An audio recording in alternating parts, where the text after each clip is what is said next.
이미 베드로의 장녀가 열병을 앓고 있을 때에 고쳐주신 기적의 말씀이 오늘 본문의 말씀입니다. 하지만 여러분, 그 기적이 일어나기 전에 있었던 사실들을 저와 여러분들이 먼저 주목해 보아야 합니다. 지난 시간 말씀 생활을 잘해야 축복이 된다라고 하는 그 말씀에 이어서 신앙생활을 잘하는 원리가 또 한 가지가 있는데, 그것은 목회자와 믿음의 식구들에게 여러분들의 집을 잘 개방하고 예배하면서 목회자가 신방하는 것을 기뻐하는 삶이 여러분 복된 신앙을 또 신앙인의 자세다라고 하는 것을 말씀드리고자 합니다. 목회자와 함께 여러분 가정의 기도의 제목을 함께 하려고 하는 그 마음은요, 여러분 귀한 것입니다. 그리고 아름다운 것이고, 그 아름다운 것이기 때문에 함께 축복받는 비결이 된다라고 하는 것을 오늘 성경을 통해서 저와 여러분들이 배우고자 합니다.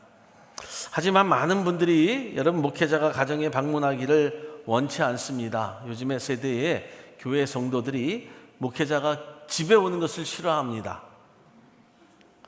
그래서 이렇게 이야기하죠. 목사님, 다른 거는 다 해도요, 집에만은 오지 마십시오. 우리 이분 여기에도 계실지 몰라요. 그리고 한마디 또 합니다. 그걸 넘어서 절대 오시면 안 됩니다. 절대 오시면 안 됩니다. 그리고 또 한마디 합니다. 저에게는 관심을 꺼주십시오라고. 자, 절대 오지 마십시오. 절대로 안 됩니다. 저에게는 관심을 꺼주십시오. 그런데 여러분, 관심 끄고 살면 어떻게 될까요? 또 관심이 없다고 이야기합니다. 여러분, 물론 여러분들의 가정을 보여주고 싶지 아니하는 어떤 특별한 사정과 이유가 있겠지만, 여러분 한번 생각해 볼까요? 목사님 오셔서 우리 가정을 위해서, 자녀를 위해서, 우리의 문제와 어려움을 위해서 기도해 주십시오라고 하는 가정과 절대 오지 마십시오, 저에게는 신경 꺼주십시오라고 하는 그 가정을 비교해 보면 어떤 가정을 위해서 더 기도해야 할지는 분명히 답이 나오고 있지 않습니까? 거기에 대해서 이유가 없다라고 하는 거예요. 목회자는 여러분들의 가정이 잘 사느냐 못 사느냐 그거 보려고 가는 거 아닙니다. 그리고 그 가정에서 음식을 몇 가지를 해내오느냐라고 하는 것을 보러 가는 것도 아닙니다. 음식이 맛이 없느냐 있느냐를 확인하기 위함도 아닙니다. 여러분 분명히 아셔야 될 것은, 신방의 목적이라고 하는 것은 그 성도와 가정이 안고 있는 어려움, 때로는 쉽게 말할 수 없는 일들에 대해서 함께 기도하고 함께 나누고 하나님께 예배하면서 그 가정을 하나님께 올려드리기 위함이라고 하는 거예요. 사랑하는 저와 여러분들이 평생 우리가 신앙생활을 하면서 한 번도 하나님의 앞에 여러분들의 가정에서 신방의 예배를 드리지 못하고 살았다면 한번 내 신앙의 모습을 돌아보아야 된다라고 하는 거예요. 하나님께서 주신 은혜의 가정 위에 하나님의 거룩한 목회자와 더불어서, 성도와 더불어서 가정을 축복하고 어려운 기도의 제목과 감사의 기도의 제목을 하나님 앞에 간절한 마음으로 올려드리는 가정, 분명히 복된 가정이라고 하는 거죠. 사랑하는 여러분, 그렇다면 왜 신방이 여러분들의 신앙을 더 잘하게 만들 수 있을까? 몇 가지 오늘 말씀을 통해서 우리가 깨닫고 나누기를 원합니다. 그래서 내 삶에 우리 지드리 교회 성도들은 신방도 잘 받고 모든 성도들에게 열린 가정, 열린 가정뿐만 아니라 열린 마음을 통하여 하나님을 섬기는 믿음의 심령들이 되기를 주님의 이름으로 축복합니다. 첫째는요, 신방할 때 예수님이 함께 신방하기 때문이라고 하는 겁니다. 오늘 예수님이 함께 신방하십니다. 오늘 본문은 이 예수님의 첫 번째 신방의 사역이 나오게 되어 있는데, 그 집이 어디였습니까? 바로 베드로의 집이었다라고 하는 거예요. 본문 바로 앞에서는 안식일에 예수님께서 회당에서 권세 있게 가르치시고 더러운 귀신 들린 사람들을 치료하며 기적을 베푸시죠. 그 회당에서 사역을 마치시고 29절의 말씀을 보니까 베드로와 안드레의 집에 야고보와 요한이 함께 들어갔다고 성경이 말씀하고 있어요. 권세 있는 예수님의 말씀이 그것 가운데 선포가 되고 귀신을 쫓아내신 이후에 베드로의 집을 신방하면서 처음 보게 된 것이 바로 그 가정의 어려움이었다라고 하는 거예요. 즉 열병으로 누워있는 베드로의 장모의 모습이었습니다. 그리고 그 아픈 베드로의 장모를 위해 예수 그리스도가 축복하시고 안수하시면서 예수님이 또 능력과 권세로 고치시는 장면이 나오는 거예요. 물론 베드로가 장모님을 고치겠다고 하는 그 목적으로 주님을 모신 것은 아니었습니다. 장모의 병이 없어도 베드로는 분명히 예수 그리스도를 자기의 집으로 모셨을 것이고 그 모임을 통하여서 예수 그리스도와 대화했을 것이고 그분이 가지신 권세와 능력 앞에 겸손하게 엎드렸을 거라고 하는 거죠. 그저 예수님의 모습에 쉴 공간을 내어드렸고 그 가정을 내어드렸던 베드로의 순수한 자세가 장모의 치유라고 하는 큰 축복을 얻게 되었던 것을 우리 성경을 통해서 먼저 보게 되는 거예요. 사랑하는 여러분, 왜 예수님을 받아들이고 모시라고 그렇게 말씀을 하는 것일까요? 왜 신방을 통하여서 하나님의 거룩한 일들을 감당하게 하시는 것일까? 여러분, 여러분들의 마음에, 여러분들의 가정에 주님을 받아 모셔드리면 기적과 치유가 일어나고 예수 그리스도의 거룩하심과 권세로 인하여서 가정의 병마가 달아나고 귀신이 떠나가고 말씀이 살아나고 믿음의 가정이 편안하게 될 수 있음을 말씀하고 있기 때문이라고 하는 거예요. 귀신아 결박당하라, 예수의 이름으로 떠나갈지어다 라고 하는 선포가 그 가정을 통해서, 기도를 통해서, 말씀을 통해서 나타나기 때문이라고 하는 거예요. 할렐루야. 온전히 그 가정이 하나님께 올려드리기 위함이라고 하는 거예요. 예수님을 모셔드릴 때에 가정의 축복이 임하기를 원하는 마음으로 기도하기 때문이라고 하는 거예요. 그래서 가정에 아픈 분이 있다면 여러분들이 더더욱 그 가정을 오픈해야 돼요. 신방받기를 즐거워하고 그 가정을 통해서 예배하기를 기뻐하고 기도받기를 원하는 가정이 되어야 된다는 거예요. 가정에 문제가 있다면 그래서 주의 종을 드리고 함께 기도할 수 있는 그 자세가 믿음의 자세고 축복의 자세라고 하는 것을 성경이 말씀하고 있는 거예요. 그런데도 우리는요, 너무도 많은 이유가 있습니다. 그럼에도 불구하고 우리는 또 이렇게 이야기합니다. 목사님, 남편이 싫어합니다. 아내가 싫어합니다. 목사님, 가정에요, 집에 아픈 사람이 있습니다. 집안이 지저분합니다 라고 하는 거예요. 그런데 여러분 생각해 볼까요? 내가 치유받고 하나님의 이름으로 축복받기를 원하고 살아가는 그 모습보다 세상에 그런 것들이 더 두렵다고 한다면 그 가정, 그 사람은요, 아직 덜 아픈 거예요. 아직 하나님이 필요하지 않은 가정이라고 하는 거예요. 믿음 안에서 온전한 고백이 없는 가정이에요. 어떻게 생각하세요? 아프면 더 하나님의 종을 통해 기도받기를 원하고 하나님의 말씀을 통하여 은혜 받기를 원하고 우리의 예배를 통하여 하나님 앞에 감사의 영광을 돌리고자 하는 가정이 더 복된 가정이 되라고 합니다. 베드로가 그의 가정에 예수 그리스도를 모셨을 때 어떤 은총이 일어났는지를 한번 생각해 볼까요? 고린도전서 9장 5절의 말씀을 보니까 우리가 다른 사도들과 주의 형제들과 게바와 같이 자매된 아내를 데리고 다닐 권한이 없겠느냐. 여러분, 무슨 말씀인 것 같아요? 이 말씀에 나오는 게바는 베드로를 말합니다.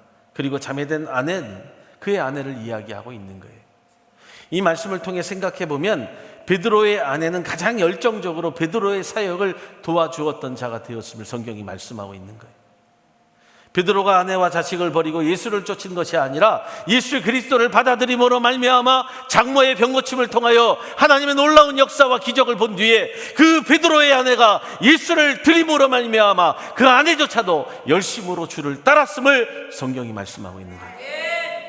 남편을 숨겨두고 아내를 숨겨두고 아내가 싫고 남편이 싫고 자식이 싫어서 신방받기를 원하지 아니하는 그런 가정이 아니라 아픈 가운데도 자신의 치부가 드러나는 그런 상황 속에서도 예수를 드림으로 말미암아 치유의 역사와 기적이 나타났음을 성경이 말씀하는 거예요. 이처럼 가정을 개방하고 여러분들의 목회자와 예배할수록 부부는 믿음 안에서 하나가 될 가능성이 커진다라고 하는 거예요. 배우자가 서로의 비전을 후원해 준다는 것이요, 얼마나 큰 은혜와 축복인지를 저와 여러분들이 알고 있잖아요. 그럼에도 불구하고 나 혼자 믿기를 원한다는 거예요. 남편이 싫어하기 때문에, 아내가 싫어하기 때문에. 우리 여기에 계신 남편들도요, 신방 받기를 원하면 아내들에게 이야기합니다. 왜 오라고 하냐고. 나는 방에 들어가 있겠다고. 그런 마음과 자세로는 부부가 하나가 될 수 없다라고 하는 거죠. 이 세상에서 복된 자세가 굉장히 많습니다. 그러나 주의 종을 드리면서 거룩하고 능력 있는 예수가 함께 한다라고 하는 그 사실을 믿고 주의 말씀을 받을 때 그 가정은 능력과 은혜가 있음을 말씀하고 있는 거예요. 할렐루야. 두 번째는요, 믿음으로 문제를 극복할 수 있게 됩니다. 신방을 받게 되면 믿음으로 문제를 극복한다라고 하는 거예요. 그 가정만의 특별한 사정과 형편을 안 뒤에 그 믿음의 시험이 있을 때 그 믿음의 시험을 통과할 수 있는 기도와 예배를 통하여서 삶의 은혜를 깨닫게 되는 거예요. 주님께서 베드로의 초청으로 집에 들어갔을 때 무엇을 보았다고요? 바로 장모가 아팠다라고 하는 거예요. 30절의 말씀을 보니까 시몬의 장모가 열병으로 누웠는지라 사람들이 곧 그의 일로 예수께 여짜온대라고 이렇게 말씀을 하는데요. 곧 그의 일로 예수께 여짜온대. 이 말씀은 무슨 뜻을 가지고 있냐 하면 사람들의 마음에 시험과 의심이 들었다라고 하는 거예요. 왜 그런 의심이 들었을까? 예수가 그의 가정에 방문을 했는데 왜 그런 의심이 들었을까? 베드로의 장모가 아픈 것을 보고 베드로를 바라본 거예요, 사람들이. 무슨 뜻이냐 하면 여러분, 장모가 언제 열병에 걸렸는지는 알 수 없습니다. 그러나 아마 베드로가 모든 것을 버려두고 주님의 뒤를 따른 이후에 베드로의 장모가 열병에 걸렸을 것이라고 그렇게 이야기하고 있어요. 어쩌면 화병에 걸렸을지도 모릅니다. 그래서 몸이 여러분 감당하지 못했을지도 몰라요. 그리고 그 가운데 있었던 진짜 열병이 여러분 그 가운데 있었을지도 모릅니다. 그것은 여러분 병의 중함이 중요한 것은 결코 아닙니다. 그러나 열병이라고 하는 것은 모든 병의 근원이라고 하는 거예요. 그리고 갑자기 일어나는 경우가 많습니다. 지금도 그렇지만 열이 높으면 무엇이 뒤집어져요? 눈이 뒤집어져요. 그래서 아이들이 열이 높으면 안 되니까 열을 자꾸 낮추려고 하죠. 열이 높으면 경련을 일으키니까 경련이 일어나지 않도록 물에 담그기도 하고 열을 낮추려고 합니다. 그래서 온 식구들이 이 장모의 열을 내리게 하기 위하여서 분주했을 거라고 하는 거예요. 그런데 그 와중에도 베드로가 예수를 모셔드려요. 우리의 상황과는 좀 다르지 않습니까? 집에 아픈 사람이 있으면 목사님, 집에 아픈 사람이 있으니까 오지 마세요. 집에 아픈 사람이 있어서 바쁘고 힘드니까 오지 말라는 거예요. 그런데 베드로는 그 와중에도 예수를 모셔드려요. 만약 그런 경우라면 보통 사람들에게 있어서 그래서 이처럼 믿음의 시험이 다가오기 시작을 해요. 무슨 말씀이냐면 내가 이제 예수 그리스도를 믿기 시작했는데 축복은커녕 왜 집안에 이런 우환이 생기는 것일까?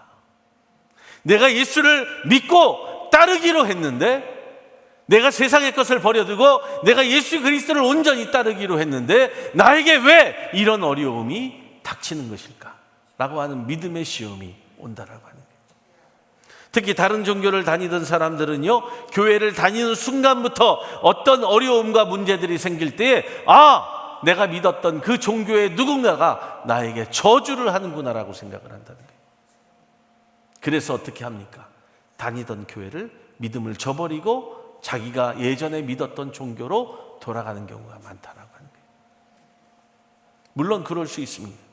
귀신의 역사가 일어날 때 그 귀신들은 나를 힘들게 해서 나를 마치 저주하는 것처럼 생각하게 해서 예수 그리스도를 믿지 못하게 하는 일들이 일어나기도 한다라고 하는 거예요.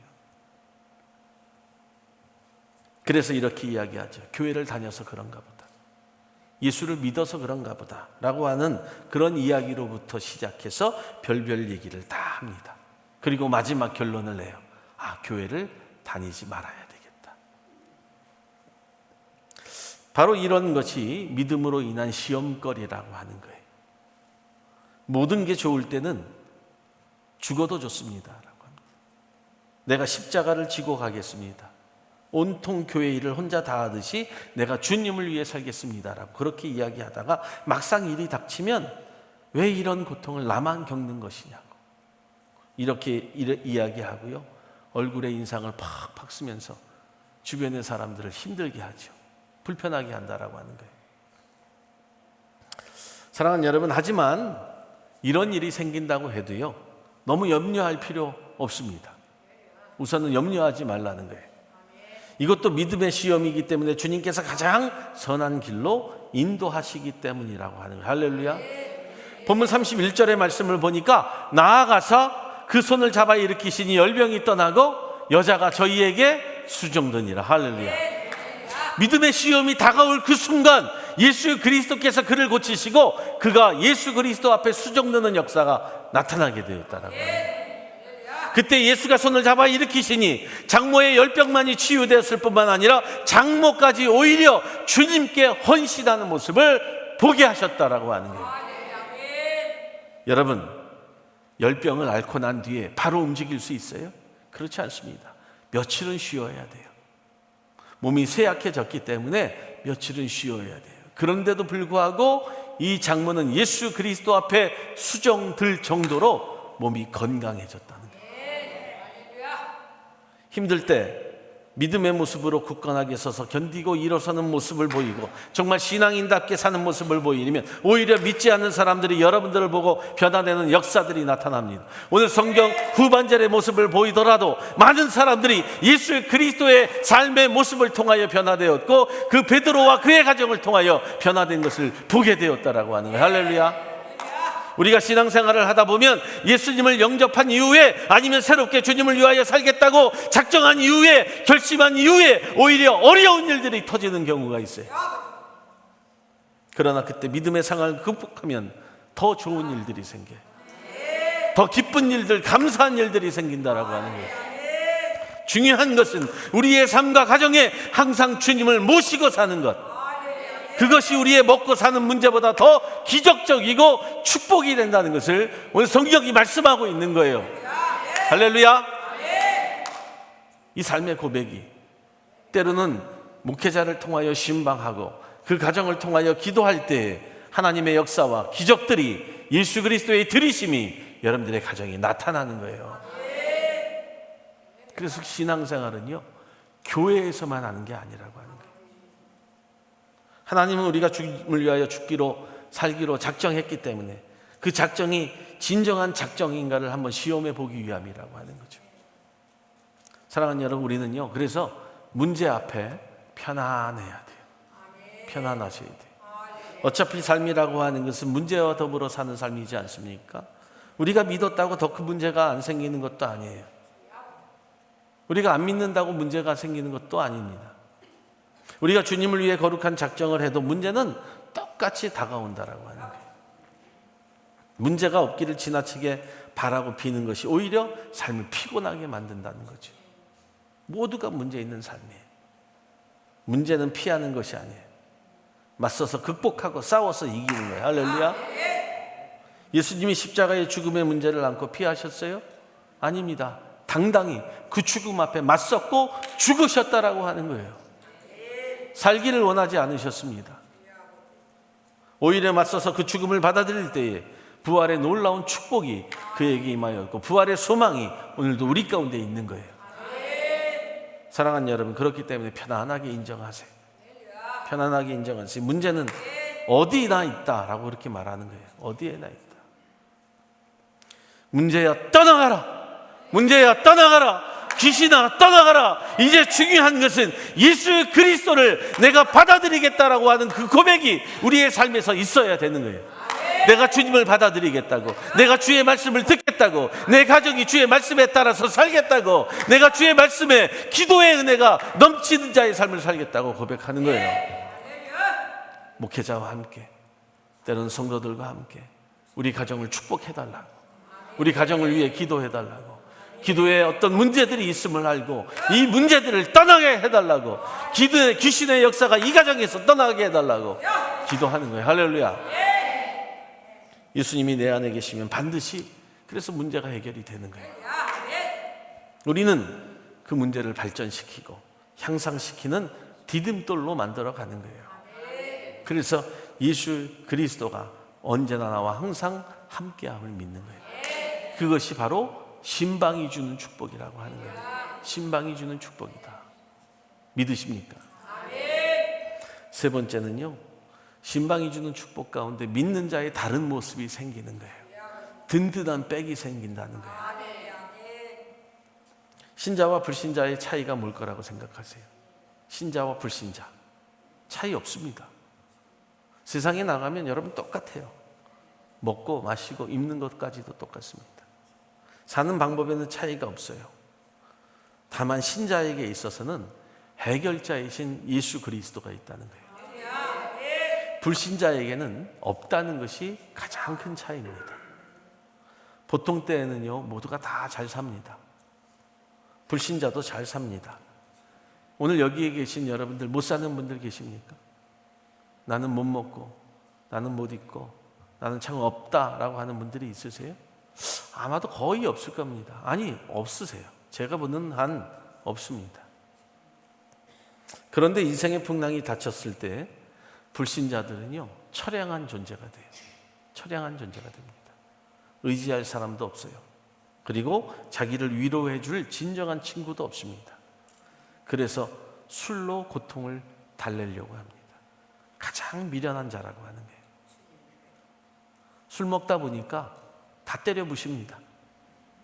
술 먹다 보니까 때립니다. 인생에 낙이 없어요. 인생을 살아갈 만한 힘이 없어집니다. 반면에 신자가 문제를 만났을 때는요, 위로자가 되시고 그 문제 해결자가 되신 예수 그리스도가 있다는 사실을 아는 거예요. 그래서 그 사실이 얼마나 축복이 되는지 아는 거예요. 마음은 아프고 마음은 힘들고 견딜 수 없는 그 상황에서도 내가 주님 앞에 엎드리고 예수는 나의 치료자가 되어주시고 예수 그리스도는 나의 구원자가 되어주시고 예수 그리스도는 나의 축복자가 되어주시니 내가 주의 성전에서, 내가 주의 가정에서 주의 목회자와 함께 기도하겠다고 하는 그 일념으로 사는 거예요. 그래서 그것이 위로가 되는 것이고 그것이 평안이 되는 것이고 그것이 힘이 되는 거예요. 나 혼자 이기려고 하지 마세요. 나 혼자 이겨나가려고 하지 말라는 거예요. 그래서 주의 종을 가정으로 모셔드리고 기도받기를 원하고 예배하기를 기뻐하고 그 어려운 상황에서도, 아픈 자가 있는 상황에서도, 시험과 걱정거리가 있는 상황에서도 하나님 앞에 예배하는 거예요. 할렐루야. 그 드려짐이, 그 드림이 우리에게 기쁨이고 축복인 거예요. 이것이 불신자와 신자의 차이라고 하는 거예요. 그래서 불신자의 집에는 술병이 가득한 거고요, 신자의 집에는 말씀과 기도가 가득한 거예요. 하나님의 성전에서 여러분들의 마음을 다 토해내고 여러분들의 가정에서 울부짖고 기도하면서 여러분들의 가정을 성전 삼고 기도하는 거예요. 할렐루야. 이것이 불신자와 신자의 차이라고 하는 거예요. 오늘 이 자리에 계신 분들은 신자 되기를 원합니다. 신자로 살기를 원합니다. 신자의 축복을 누리기를 원합니다. 할렐루야. 그럴 때 하나님의 위로를 받는 거예요. 때로는 어떤 문제, 감추어진 그 하나님의 신비로운 목적 때문에 그 문제가요, 꽤 오랫동안 지속이 될 때가 있습니다. 그래서 정말 풀리지 않을 것 같은 그런 문제로 살아갈 때도 있어요. 하지만 대부분의 경우는요, 믿음 안에서 선한 방법으로 다 해결이 된다는 거죠. 또한 신자와 불신자의 차이는 일이 잘 풀릴 때나 일이 풀리지 않을 때나 감사의 대상이 있다는 거예요. 그래서 일이 잘 풀릴 때도 그 감사의 모습을 잃지 않는 거예요. 사람들이, 여러분 대부분이요, 아프고 힘들고 어려울 때는 기도합니다. 그런데 다 회복이 되면 감사거리를 찾지 못하고 여러분 기도하지 않는다는 거예요. 오늘 본문에서 베드로의 장모가 열병이 치유된 이후에 그 장모가 어떠한 행동을 했는지를 성경을 통해서 볼까요? 31절의 말씀을 보면 나아가사 그 손을 잡아 일으키시니 열병이 떠나고 여자가 저희에게 수종드니라. 무슨 말씀이에요? 은혜를 체험하고 거기에서 끝나면 그것은 진정한 은혜가 아니에요. 정말 의미 없는 은혜라고 하는 거예요. 저와 여러분들 은혜를 체험하고 나면 그 다음에는요, 사랑의 어떤 봉사로 은혜에 화답하고 보답할 수 있는 믿음의 심령들이 되어야 되는 거예요. 베드로의 장모는요, 평생 베드로의 아내와 함께 복음 사역에 헌신하는 삶을 살아갑니다. 어느 날 갑자기 사이 덕분에 생각하지 않던 주님의 은혜를 체험하고 난 뒤에 베드로의 장모는 평생 주님의 사역을 위해서 수종을 들었을 것이다 라고 이렇게 말씀을 드릴 수 있어요. 사랑하는 여러분, 저와 여러분들이요, 때로는 어려운 일이 있어도, 교회 생활을 하면서 닥치는 환난이 있어도 여러분들이 왜 봉사의 자리를 포기하지 않으시는지 알지요? 봉사의 현장에서 일어나는 어려움들이 있음에도 포기하지 않고 일하는 그 모습이 왜 있습니까? 여러분들이 주님의 은혜에 감사하고 있기 때문이라고 하는 거예요. 주의 말씀에 은혜가 있기 때문이라고 하는 거예요. 할렐루야. 그것이 먼저 축복이라고 하는 거예요. 어떤 사람은 가난하고 비천할 때는 감사하다가 부유해지면 감사를 잃어버려요. 어리석은 일이에요. 그런데 사도 바울과 같은 고백이 저와 여러분들 가운데 있어야지요. 빌립보서 4장 12절의 말씀에 예수 안에서 우리는 가난에 처하든 부에 처하든 풍부에 처하든 모든 것이 하나님의 은혜인 줄 알고 감사하며 살 수 있는 저와 여러분들이 되는 거예요. 그것이 바로 신방이 주는 축복입니다. 어려워도 주의 종을 통해서, 목회자들을 통해서 감사의 조건을 찾아내는 거예요. 그리고 그 감사의 조건을 하나님 앞에 올리고 기도하는 거예요. 할렐루야. 그래서 신방이 많은 가정은요, 항상 즐겁습니다. 먹을 것이 많아서 즐거운 것이 아니라 그 가운데 기도와 찬송과 말씀이 있기 때문에 즐거워하는 거예요. 절대로 우리 집은 오시면 큰일 납니다. 그럼 나 교회 안 나갈 거예요? 이렇게 사는 인생은 부족한 인생이라고 합니다. 예전에 어떤 분이 그런 말을 했기 때문에요, 그런데도 제가 갔어요. 제가 어떤 집이, 우리 교회는 아니고 그럼에도 갔어요. 그랬더니요, 쫓아냈을까요? 아니더라고요. 사랑하는 여러분, 우리의 삶에 신방이 주는 축복은 반드시 있습니다. 주의 종을 통해서 발걸음을 여러분들의 가정에 인도하시게 하신 것은 놀라운 하나님의 은혜라고 하는 거예요. 부지 중에 여러분 사람을 대접한 그 아브라함의 모습, 누구였어요? 천사였잖아요. 바로 하나님이었다라고 하는 거예요. 여러분들이 말씀으로 은혜 받는 그 모든 시간들은 하나님의 은혜가 임하는 시간이에요. 사랑하는 여러분, 어떤 사람이 늦은 나이에 아이를 임신하게 되었습니다. 그런데 안타깝게 유산을 했어요. 특히 그 남자가 더 낙심을 했다고 해요. 그런데 꿈에 아주 선명하게 하나님의 음성이 들렸대요. 네가 그토록 사랑하는 아이를 내가 데려갔다면 그것이 뭐 그렇게 잘못이냐? 라고 하는 거예요.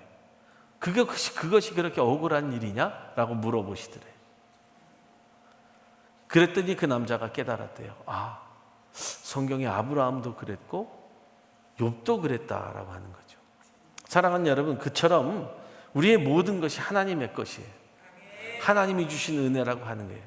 여러분들의 가정도 누가 주신 거예요? 하나님이 주신 것이고, 그 가정을 통해서 복받을 일도 하나님이 주신 거예요.